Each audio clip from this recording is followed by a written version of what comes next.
오늘날 이 여리고성은 BC 3400년경에 초자연적인 하나님의 역사로 무너졌던 성입니다. 이 여리고성은 요즘 말하면 텔 에스 술탄이라는 팔레스틴 땅에 있는 곳인데요. 사해에서 북쪽으로 12km, 요단에서 서쪽으로 9km, 예루살렘에서 동북 방면으로 약 30km 지점에 있는 성입니다. 약 32제곱킬로미터 정도 되는, 아마 가나안 땅에서 평균 정도 되는 넓이의 도시국가라고 볼 수가 있습니다. 그런데 그 여리고 성읍의 비중은 가나안의 어떤 지역보다도 매우 큽니다. 왜냐하면 물이 있는 오아시스 지대였고요. 종려나무가 잘 자라는 종려나무의 성읍이라고 신명기 34장 4절에 불릴 정도로, 지칭될 정도로 아주 중요한 곳이고, 일찍부터 고대 도성으로 개발이 된 그런 곳입니다.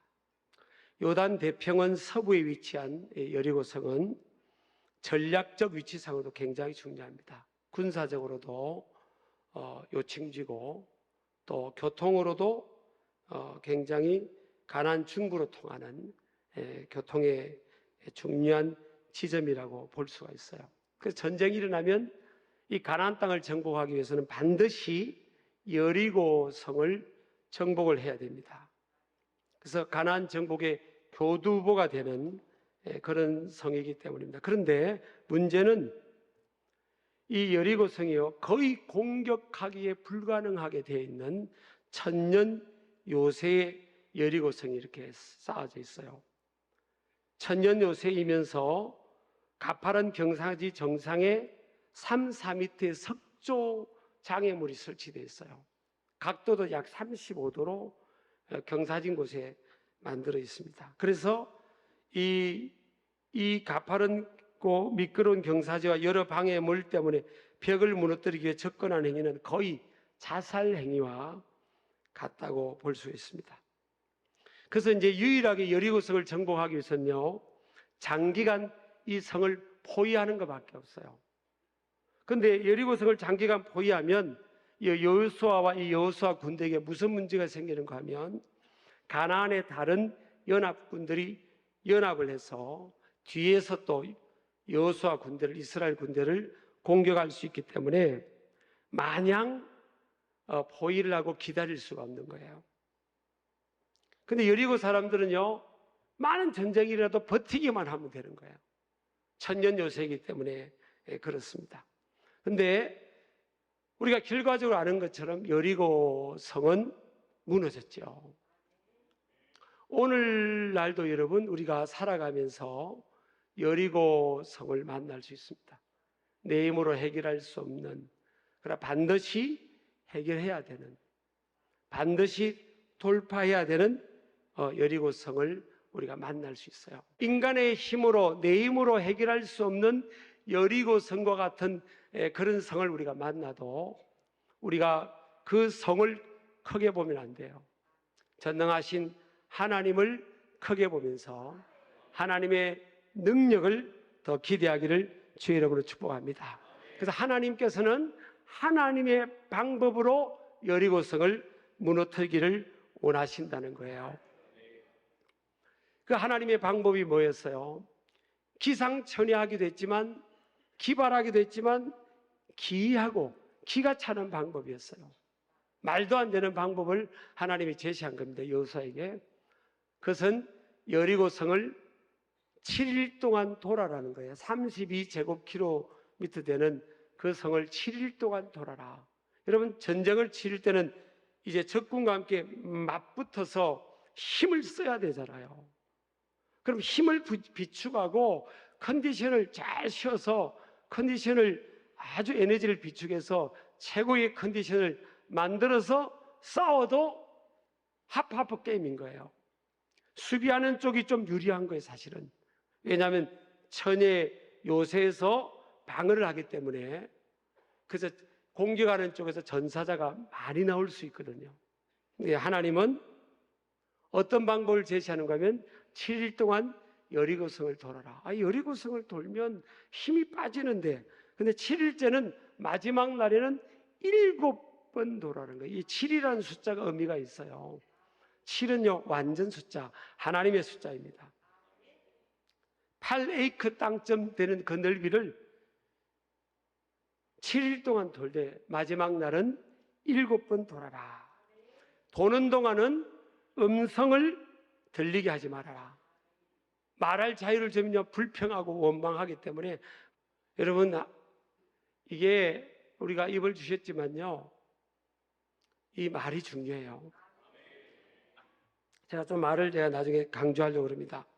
그리고 제사장들은 나팔을 들면서 하나님의 언약궤 앞에 서고, 그 앞에는 무장한 군대가 서고, 언약궤 뒤에도 무장한 군대가 서서 돌고, 마지막 7바퀴를 돌고는 외치라는 거예요. 이렇게 하나님께서 이제 말씀해 주신 이것은요, 말도 안 되는 거예요. 왜냐하면 여리고성을 이 돌 때 여리고성 안에 있는 이 적들은 계속 돌도 던지고요, 욕설도 하고 신경전을 벌였죠. 그러니까 굉장히 사기가 떨어질 수 있는 상황이거든요. 그리고 힘이 빠져버린 상황이잖아요. 근데 하나님은 최고의 신식 무기를 준 것도 아니고, 그 견고한 외벽과 내벽, 3, 4m 두께의 외벽과 내벽이 있는 그 성을 돌기만 하라는 거예요. 이 말도 안 되는 상황이에요. 근데 하나님은요, 우리의 이성과 상식과 경험 안에서만 역사하시는 분이 아니에요.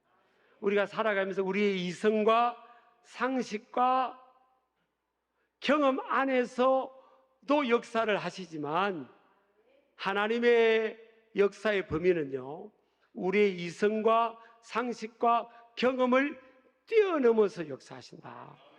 그러니까 우리의 경험 안에서, 이성 안에서만 생각하는 사람들은 뭐예요? 이해가 안 되는 거죠, 이게. 하나님은 뭘 무기를 주든지, 뭐 어떻게 그렇게 전술을 짜게 하시는 게 아니고 돌기만 하라고 하니 이해가 안 되는 거죠. 하나님은 그것을 통해서 그들의 믿음을 테스트하는 겁니다. 우리가 하나님 안에서 인생을 살아가면서 이해가 안 되는 일들이 있을 수 있어요. 그래서 그때마다 하나님은 옳다고 생각이 됩니다. 내 판단으로 다른 부분이 있으면요, 하나님은 여전히 옳으시다. 하나님의 생각과 내 생각은 같을 때도 있지만 다를 경우가 훨씬 많다는 거예요. 그래서 내 생각 안에서 하나님을 끼워 맞추려고 하면 안 돼요. 하나님은 내 생각을 뛰어넘어서 역사를 하시는 분이다 하는 것을 믿으시기 바랍니다. 자, 근데 이 여리고성이요, 무너진 뒤에 1930년에서 1936년경에 영국의 고고학자 가스탕이라는 이 사람이 이 여리고성을 발굴을 했어요. 그리고 가만히 보니까 신기한 일이 있는 거예요. 지금 여리고성이 내벽과 외벽이 있는데, 그 내벽 안에, 안쪽의 벽하고 바깥쪽의 벽 사이에 공간이 있을 거 아니에요. 대부분의 무너진 성은 보면요, 밖에서 공격하는 이 군사들이 공성태라든지, 요즘 말하면 대포 같은 거죠. 그때는 뭐 화약이 없고 그럴 시대니까 돌멩이 큰 쇠 같은 걸 해가지고 막 이게 쏴가지고 벽에 그냥 확 부딪히게 해가지고 벽이 무너지게 하는 거예요. 그 부딪히면 그 힘으로 벽이 안쪽으로 무너지는 거예요. 안쪽으로. 벽이 안쪽으로 부서지는 거예요. 그런데 여리고성을 고고학자가 발굴해서 보니까 신기한 거예요. 안쪽으로 다 모든 성들은 무너지는데 여리고성만큼은 보니까 바깥쪽으로 무너지가 있는 거예요. 벽돌이 바깥쪽으로 무너진 거예요. 이게 뭔가 하면요, 밖에서 사람들의 군사력을 가지고 공격해서 공성태 같은 거로 이 벽이 무너진 게 아니라는 거예요. 하나님께서 초자연적인 능력으로 흔들어 가지고 그냥 성을 그냥 밖으로 확 무너지게 해버린 거죠. 근데 그러면 일반적 지진으로 우연히 무너졌냐? 그게 아니에요. 1.6km 떨어져 있던 기생 라합의 집은요, 그대로 보존되어 있잖아요. 그리고 길갈 진영도 1.6km 떨어진 길갈에 이스라엘 백성들이 진을 치고 있는 그곳은 아무 일도 일어나지 않는 거예요. 이건 이제 초자연적인 하나님의 개입의 역사다 하는 것을 믿으시기 바랍니다. 그럼 오늘 읽은 성경에 보면 어떻게 여리고성이 무너지냐? 오늘날도 그러면 어떻게 무너지냐? 이거 원리입니다. 첫 번째는요, 따라합시다. 믿음의 눈. 자, 2절에 봅니다. 2절. 여호와께서 여호수아에게 이르시되 보라, 내가 여리고와 그 왕과 용사들을 내 손에 넘겨 주었으니. 그래요. 이게 시제가요, 시제가 현재 완료형이에요. 미래가 아니에요. 아직 지금 그 여리고성을 정복하지를 못했어요. 여리고성은 안 무너졌는데 하나님은 어떻게 말씀하시죠? 하나님의 언어는 완료형입니다. 넘겨 주었다. 내 손에, 여호수아야, 너의 손에 이 여리고의 왕과 용사들을 내 손에 넘겨 주었다. 믿음이라는 게 뭐죠? 믿음은 바라는 것, 미래 바라는 것들의 실상이에요, 실상. 그래서 믿음이라는 것은 바라보는 그 믿음의 눈이 내 현재에 이루어진, 주었다, 완료된 것으로 바라보는 거예요. 여러분, 굉장히 눈이 중요합니다. 한 집에 한 부모 밑에 태어나도요, 믿음의 눈을 갖고 있는 사람이 있고 믿음의 눈이 없는 사람이 있어요. 우리가 지금 육신의 눈을 다 갖고 있어요. 저도 이번 주 종합검진을 했더니 시력이 약간 떨어졌더라고요. 나이가 들어가면 어쩔 수 없는 것 같아요. 시력이 약간 떨어졌는데 뭐 걱정할 건 아니에요. 근데 육신의 눈 다 갖고 있잖아요, 지금요. 근데 하나님은 육신의 눈만 가지고는 안 된다는 거예요. 무슨 눈이 있어야 되는가 하면, 따라합시다. 믿음의 눈. 잠언 29장 18절에 보면 묵시가 없으면 백성이 방자에 행한다. 묵시, 비전, 꿈, 하나님의 계획을 바라보는 눈이에요, 눈. 자, 한 집안에 야곱이 12아들을 낳았습니다. 야곱이 12아들을 낳았어요. 근데 10명의 형들은, 먼저 태어난 형들임에도 불구하고 육신의 눈만 있었던 거예요. 믿음의 눈이 없어요. 하나님의 계획을 바라보는 믿음의 눈이 없었어요. 근데 그 당시에 막내였던 11번째 요셉은요, 나이가 어리고 조그마한 체구였지만 그에게는 뭐가 있었습니까? 믿음의 눈이 있었어요. 하나님의 꿈을 꿨잖아요. 하나님의 꿈을 바라봤다고요. 그러니까 믿음의 눈이 없는 사람은 믿음의 눈을 갖고 있는 사람을 이해를 못해요. 지금 세상에 믿음이 없는 사람이 믿음 있는 우리를 이해할 수 있겠습니까? 근데 여러분, 믿음의 눈이 있는 사람의 그 바라봄대로 하나님은 역사하신더라고요. 하나님께서 창세기 12장에 아브라함에게 약속하실, 너는 네 고향 땅 아버지 집을 떠나 내가 너에게 보여줄 땅으로, 보여줄 땅, the land that God show you, 너에게 보여주는 그 땅, 그 땅으로 가라는 거예요. Go to the land that God show you.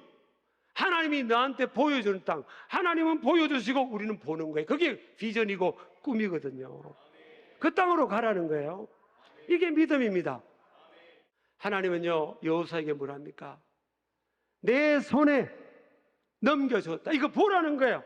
네 손에 지금 이 적의 왕도 용사도 넘겨줬어. 이걸 믿음의 눈으로 보라는 거예요. 여러분, 하나님의 은혜가 임하면 우리 눈이 열리게 될 줄 믿습니다. 엘리사에게 그랬습니다. 엘리사가 계속 엘리야를 따라오니까, 내가 하나님께서 나를 데려갈 것을 네가 볼 것 같으면 갑절에 그 능력이 너한테 임한다고 그랬잖아요. 그래서 우리가 눈이 굉장히 중요해요. 내가 정말 오늘 우리가 과거에 매이고 현재 속에 살아가지만 하나님의 시간은 과거, 현재, 미래, 영원까지 시간이 하나님의 시간이잖아요. 우리가 비록 육신의 시간 개념 속에 살아가도 저와 여러분은요, 어디에 속해 있어야 되겠어요? 하나님의 시간 속에 살아가야 되는 거예요. 하나님은 이미 미래, 내가 아직 다다르지 않은 그 미래에 일어날 것을 하나님이 완성하시고 그것을 우리에게 말씀하시는 분이라고요. 두 번째는요, 언어입니다. 언어. 하나님께서요, 왜 이스라엘 백성들에게 말하지 말라고 했어요? 쓸데없는 말을 많이 하는 거예요. 하나님이 우리가 말한 것을 듣고 그대로 시행하는데, 이게 믿음이라는, 이게 말이 그 사람이거든요. 근데 우리가 그냥 놔두면 쓸데없는 말, 부정적인 말, 비뚤어진 말, 꼬인 말들 많이 하는 겁니다. 그래가지고는 하나님의 능력이 역사할 수 없으니까 하나님은 믿음의 언어를 할 때까지 딱 입을 봉해버리는 겁니다. 여러분요, 믿음의 언어를 말해야 될 줄 믿습니다. 가끔 우리 청년들이 그럽니다. 목사님, 어떤 사람을 만나서 결혼해야 되는지 좀 가르쳐 달라고 그러더라고요. 그래서 내가 나한테 좀 가르쳐줘 그랬어요. 그걸 어떻게 아냐, 살아보기 전에는. 근데 그래도 목사님 뭔가 가르쳐 달래요. 그래서 제가 그랬어요. 근데 중요한 참고사항이 있다. 그럼 뭔가 하면 누군가를 만나서 잘 돼야 될 거 아니냐. 근데 그걸 참고하라고 그랬어요. 그 대부분 사람들은요, 젊은이들은 외모를 보거든요. 대부분 외모를 봐요. 그지? 그렇죠? 대부분 외모를 봐요. 그죠? 그냥 웃고만 마는구나. 네. 근데 제가 그랬어요. 사람을 알 수 없다. 근데 그 사람을 미래를 어떻게 알 수 있냐? 만나서 말을 들어봐라 했어요.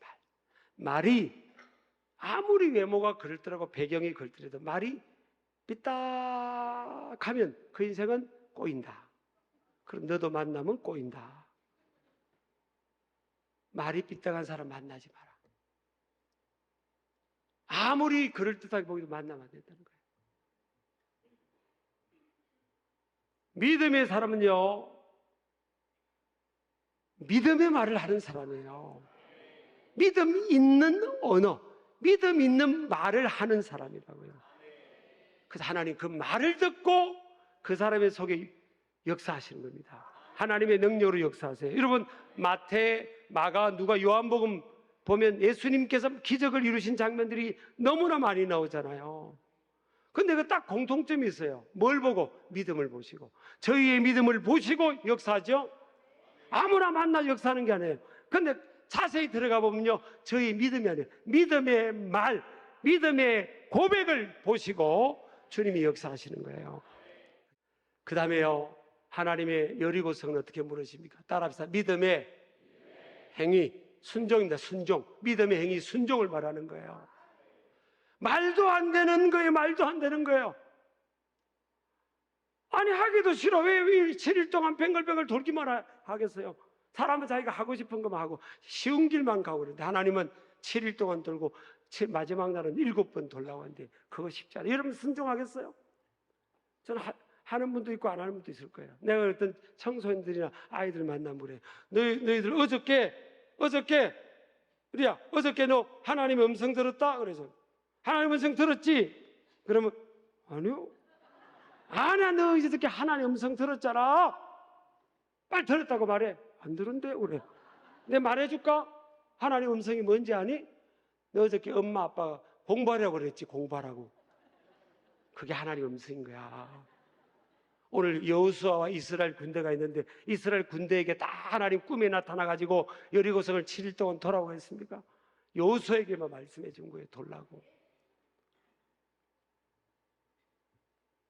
말도 안 되는데 여호수아가 하나님이 돌아오고 했더니까 돌아주이들 같이 도는 거예요. 그게 하나님 믿음의 사람들이에요. 믿음의 사람은요, 권위와 리더십에 순종하는 사람이고, 내 생각하고 달라도 하나님이 말씀하신 것은 그렇게 따라가는 겁니다. 그게 믿음이 있는 거예요. 네 번째는 따라합시다. 믿음의 기도. 오늘 12절 보니까 또 여호수아가 아침에 일찍이 일어나니 일찍 일어나요. 어떤 분은 그러더라고. 어떤 분은 새벽기도 어떤 놈이 만들었냐고.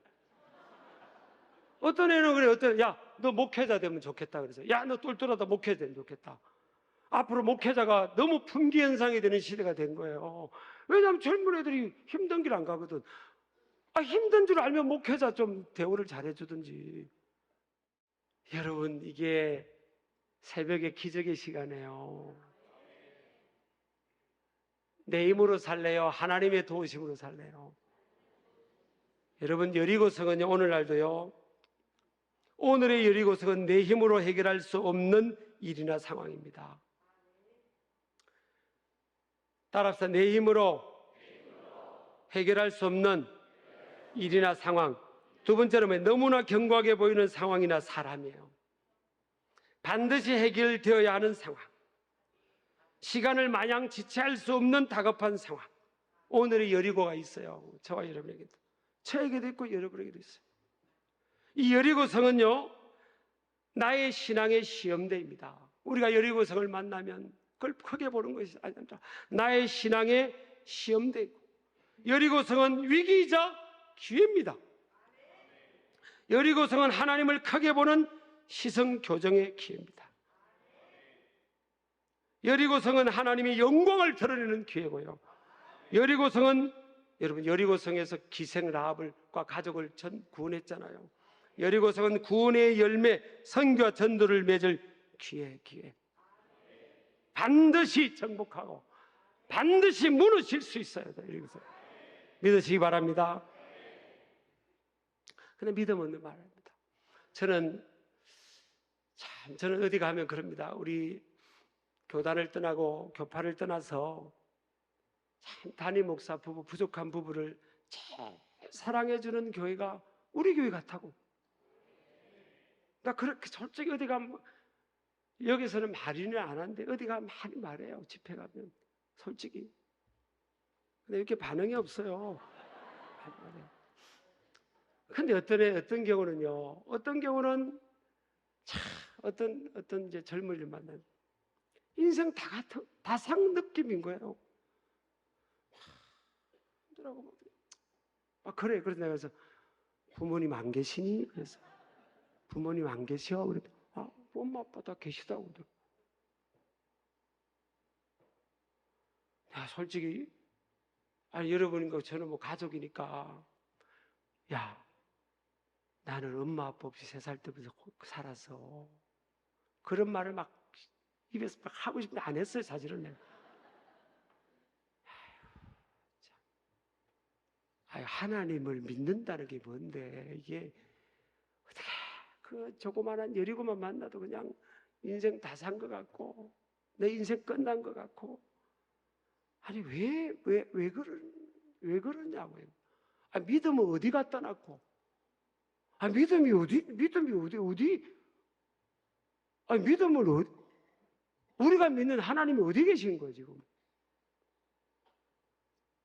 나는 어떤 데 막 그런 젊은이 막 거룩한 화를 내고 싶을 때 있어요. 그냥 막 들고 하나님이 지금 예수님도 화냈어요.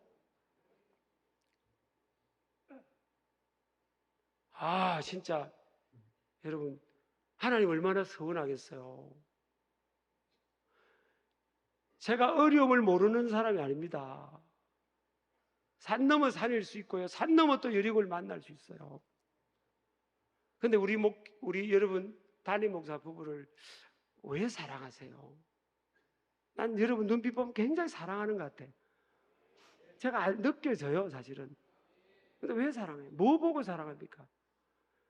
우리 목사님 보니까 저렇게 어려움도 있고 힘든 일이 있는데 여전히 앞에서 그냥 하나님 한 계십니다. 하나님 공평하십니다. 주님이 우리 편에서 막 이렇게 앞에서 막 힘있게 막 이러니까 그게 은혜가 되는 거 아니에요. 근데 이러면 제가 바꿔서 기도해봐도 소용없어요. 믿어봐도 별것 안 해요. 이러면 뭐가 은혜가 되겠어요, 여러분? 똑같이 여리고를 만난다니까요. 여리고를 만나지만 하나님이 함께 하시고 여리고는 무너지고요, 우리는 돌파할 수 있고 하나님 우리 기도를 들으시고 믿음의 말을 하고 나아가야 되는 거예요. 나아가야 되는 거예요. 싸워 나가면 이미 우리에게 주었다 그러잖아요. 그 믿음으로 여러분 승리하시길 주의 이름으로 축복합니다.